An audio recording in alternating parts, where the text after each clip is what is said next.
একটা গল্প দিয়ে একটু শুরু করতে চাই মাননীয় স্পিকার। ছোট্ট গল্পটি হচ্ছে, রাজা তার উজিরকে বলে দিয়েছিল সকাল থেকে এটা কাজ করবা, এই কাজগুলো করবা। উজির বলেছিল যে আমাকে যে কাজগুলো বলেন কোনটা কখন গুরুত্বপূর্ণ কোনটা ছুটে যায় তার চেয়ে আপনি আমাকে একটা তালিকা করে দিলে ভালো হয়। একটা তালিকাও করে দিয়েছিল। তালিকা দেখে দেখে সে কাজ শুরুই করেছিল। হঠাৎ করে রাজার মনে হলো সে একবার শিকারে যাবে। ঘোড়ার পেটে উঠে যখন রেকাবে পা ঢুকিয়েছে, রেকাবে পা ঢুকালে পা আটকে গিয়েছিল।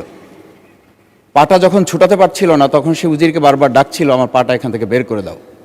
পাটা বের করতে যাচ্ছিল না উজির, কারণ উজির বারবার খুঁজছিল যে তালিকাটা করে দেওয়া হয়েছিল সেই তালিকার মধ্যে পা আটকে গেলে ওটা বের করে দেওয়ার বিধান ওখানে আছে কিনা।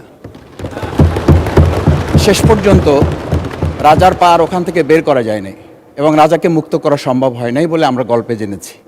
ঠিক আমার কাছে আজকে সংসদ এরকম একটা গল্পের মতো মনে হয়।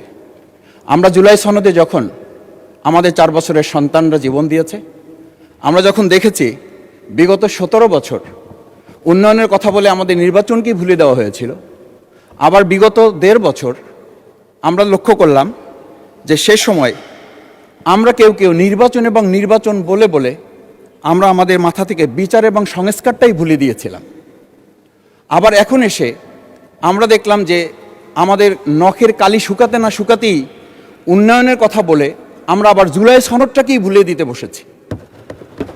আমি খুবই বিব্রত হই যে আমাদের সন্তানেরা রাস্তায় দাঁড়িয়ে সেদিন কি প্ল্যাকার্ডে এটা লিখেছিল যে আমরা একটা ফ্যামিলি কার্ডের জন্য আজকে রাস্তায় দাঁড়িয়েছি।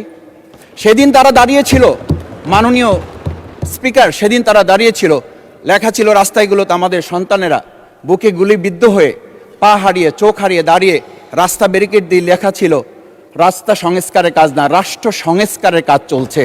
আমরা যেন সংস্কারের কথাটা মাথায় নিতে পারছি না। আমরা সংস্কারের পরিবর্তে এখন আমরা সংশোধনের দিকে যাচ্ছি।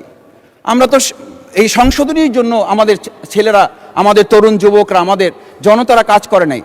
আমি একটা কথা পরিষ্কার বলি, অ্যামেন্ডমেন্টের জন্য তো শেখ হাসিনাও সেদিন অফার করেছিল 24 ঘন্টা দরজা খোলা আছে, তোমরা সংশোধনের জন্য আসো। সেদিন এই ছাত্র জনতা সংশোধন মেনে নেয়নি, তারা সংস্কারের জন্য কথা বলতে চেয়েছিল। আজকে আমরা সংস্কারটা মাথায় নিতে পারছি না কেন? খবরের কাগজ, নিখাত, নির্ভীক, নিরপেক্ষ।